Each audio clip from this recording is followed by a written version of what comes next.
ഇതെന്ന് പറയുമ്പോൾ വളരെ ഒരു വയലൻസ്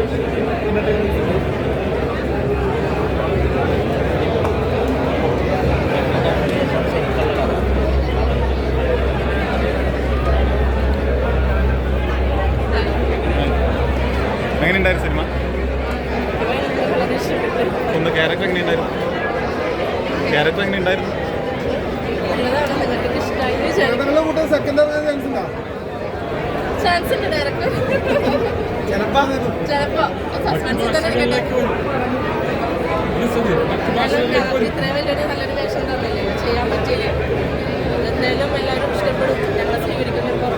നമ്മളൊരു ചെറിയൊരു ബഡ്ജറ്റിൽ വലിയൊരു സിനിമയാണ് ഞങ്ങൾ ചെയ്തു വെച്ചിരിക്കുന്നത്. ഇത്രയും ആൾക്കാർ വരുമെന്ന് ഒട്ടും വിചാരിച്ചില്ല. ഹൗസ്ഫുള്ളായിരുന്നു. എൻ്റെ വന്ന എല്ലാവർക്കും നന്ദി. പിന്നെ നിങ്ങൾക്ക് എല്ലാവർക്കും ഞങ്ങളുടെ നന്ദി. Thank you. ക്യാമറമാൻ എന്ന് പറയണത് ആക്ടേഴ്സാണ് രണ്ടുപേരും. തിയേറ്ററിൽ കണ്ടപ്പോൾ ഞങ്ങൾക്ക് ഒന്നും കൂടി ഇഷ്ടപ്പെട്ടു. എല്ലാവരും മാക്സിമം തിയേറ്ററിൽ വന്ന് കണ്ട് കലാമാരുടെ അഭ്യർത്ഥനയാണ്. തീർച്ചയായിട്ടും മസ്റ്റായിട്ട് നമ്മൾ തിയേറ്ററിൽ ഒന്ന് വാച്ച് ചെയ്യണം. ഇതുവരെ കണ്ടതിൽ വെച്ച് വളരെ വ്യത്യസ്തമായിട്ടൊരു ഞങ്ങൾക്ക് സ്ക്രീനിൽ കണ്ടപ്പോൾ വേറെ ഒരു ഫീലാണ് എനിക്ക് പുറം തോന്നി. പിന്നെ ഹൊററായതുകൊണ്ട് സൗണ്ട് അതുകൊണ്ട് ടെക്നിക്കൽ എല്ലാവരും നല്ല. ഈ സിനിമയിൽ ഷൂട്ടിന് മാമലക്കണ്ടത്തായിരുന്നു. ഒത്തിരി സ്ട്രഗിളായിരുന്നു. എല്ലാവർക്കും ഒത്തിരി പരിക്ക് പറ്റി. എൻ്റെ കാലം സ്റ്റിച്ചിട്ട് ആ ട്രെയിനൊക്കെ വീഴുന്ന ഷോട്ട് ആക്ച്വലി ഒറിജിനൽ സംഭവിച്ച പോലെ തന്നെയാണ്. അതിൽ അഭിനയിച്ച ആ ട്രെയിനിലേക്ക് ചെന്ന് മറിഞ്ഞു വീണ് അവനെ ഹോസ്പിറ്റലൈസ് ചെയ്തു. അപ്പോൾ ഞങ്ങൾക്ക് ഒത്തിരി സ്ട്രഗിൾ ഉണ്ടായിരുന്നു മാമലക്കണ്ടത്തെ ഷൂട്ടിൽ. ഭയങ്കര ബുദ്ധിമുട്ട് തന്നെയായിരുന്നു. ഞങ്ങളുടെ തീർച്ചയായിട്ടും നമ്മൾ പുതുമുഖങ്ങളായതുകൊണ്ട് കേരളം മടിയുള്ള ആൾക്കാർക്ക് മടിക്കരുത്. വളരെ അടിപൊളിയാണ്. ഒന്നും പറയാനില്ല. ഇടുക്കാണ് ഈ സംഭവം. ഈ സിനിമ ഫസ്റ്റ് ഹാഫ് കണ്ടു കഴിയുമ്പോൾ നിങ്ങൾ തന്നെ ചിന്തിച്ചു എന്നാണ് ഇതെന്താ ചെയ്തു വെച്ചാൽ. പക്ഷേ ആ ഒരു ചിന്തയിലേക്ക് കൊണ്ടുവരും. അതാണ് ആ ഡയറക്ടറിന്റെ ഒരു പ്രത്യേകത. സെക്കൻഡ് ഹാഫ് കണ്ടു കഴിയുമ്പോഴാണ് സത്യം പറഞ്ഞാൽ ഇതിന്റെ കറക്റ്റ് ഒരു എന്താണ് എന്നുള്ള കാര്യം നമുക്ക് കിട്ടുന്നുള്ളൂ. പലരും ചോദിക്കുന്നുണ്ട് ഈ ക്യാമറ ജെർക്ക് ചെയ്യുന്നു, ഫിലിം ജെർക്കിങ്ങിലാണ് പോകുന്നത്. പക്ഷെ ആക്ച്വലി സെക്കൻഡ് ഹാഫ് കണ്ടാലും നമുക്കത് എന്താണെന്ന് മനസ്സിലാവും. അതെ, ഇതുവരെ ചെയ്യാത്ത ഒരു ഇതാണ് ക്യാമറ വർക്കും കാര്യങ്ങളെല്ലാം. കണ്ടിന്യൂസ് ഷോട്ടാണ്. ഒരു അരമണിക്കൂർ മേളിൽ കണ്ടിന്യൂസ് ഷോട്ടും കാര്യങ്ങളെല്ലാം ഇത് ചെയ്തിട്ടുണ്ട്. എന്തായാലും ഫസ്റ്റായിട്ട് എല്ലാവരും പോയി വാച്ച് ചെയ്യണം കേട്ടോ. അതെ അതെ ഇവിടെ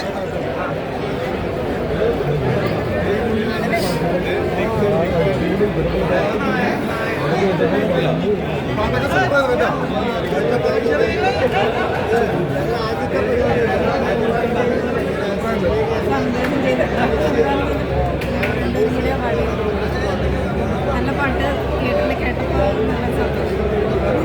വളരെ നാൾ കൂടിയിട്ടാണ് ഒരു മെലഡി നല്ല രീതിയിൽ കേൾക്കാൻ സാധിച്ചത്. അതിൻ്റെ ലിറിക്സ് എഴുതാൻ പറ്റിയത് വളരെ സന്തോഷമുണ്ട്. അത് സംവിധാനം സ്ഥാപിച്ചായിരുന്നു. വളരെ മനോഹരമായിട്ട് തന്നെ ആലപിച്ചിട്ടുണ്ട്. ഈ പടത്തിൻ്റെ തന്നെ നല്ലൊരു വിജയത്തിൻ്റെ പ്രധാന ഘടകമായിട്ട് മാറാൻ കാരണമാണ്.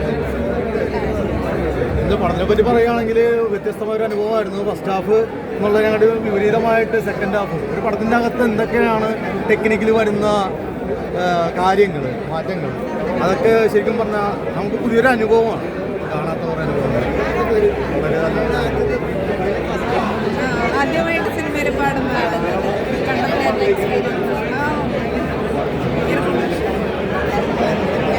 നന്നായി വന്നിട്ടുണ്ട്. നല്ല പാട്ടാണ്.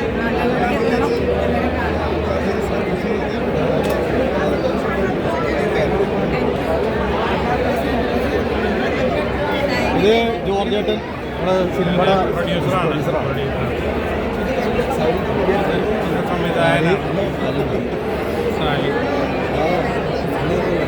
നിങ്ങളാണ് പറയേണ്ടത്. കാരണം വെച്ചാൽ പുതിയ ആളുകൾ അവർ ഇത് സിനിമ മാത്രം പാഷനായിട്ട് നടക്കുന്ന കുട്ടികളാണ്. അവരെ പ്രൊമോട്ട് ചെയ്യാൻ ആളില്ല. അതാണ് ഇവിടുത്തെ ഏറ്റവും വലിയ പ്രശ്നം. ഇപ്പോൾ തന്നെ നോക്കാം, നമ്മൾ ഏതെങ്കിലും ഒരു തിയേറ്ററിൽ നിന്ന് ചോദിച്ചാൽ അവർ ഇതിന് കാസ്റ്റ് ചെയ്യുന്ന ആളുകൾ കുറവാണ്, വലിയ ഫേമസ് ആയിട്ടുള്ളത്. ആ സിസ്റ്റം നമുക്ക് മാറണം. കാരണം പുതിയ വളർന്നു വരുന്ന ആൾക്കാർക്ക് കൂടി അവസരം കൊടുക്കണം. അത് വളരെ നല്ലൊരു കാര്യമാണ്. അതെല്ലാവരും ഈ ഫീൽഡിലുള്ള എല്ലാവരും അവരോട് സഹകരിക്കണമെന്നാണ് എനിക്ക് പറയാനുള്ളത്. അതിൻ്റെ ഒരു മാതൃകയാക്കിക്കൊണ്ടാണ് ഇത് നമ്മൾ പിടിച്ചത്. ഹൈ ബജറ്റ് പടം അല്ലെങ്കിൽ പോലും മാക്സിമം ബജറ്റിൽ എത്തിക്കഴിഞ്ഞു. അപ്പം ഇവർ നല്ല സംവിധായകർ വരണം, അഭിനേതാക്കൾ വരണം, അവർക്കൊരു നല്ല രീതി അവർ പാഷനായിട്ട് നടക്കുകയാണ്. സിനിമ മാത്രം ജീവിതമായിട്ട് നടക്കുന്ന ചെറുപ്പക്കാർ അവരെ പ്രൊമോട്ട് ചെയ്യുക, ഇതാണ് എൻ്റെ ഒരു പ്രൈം ലക്ഷ്യം. അതായത് അങ്ങനെ ഉണ്ടാവട്ടെ.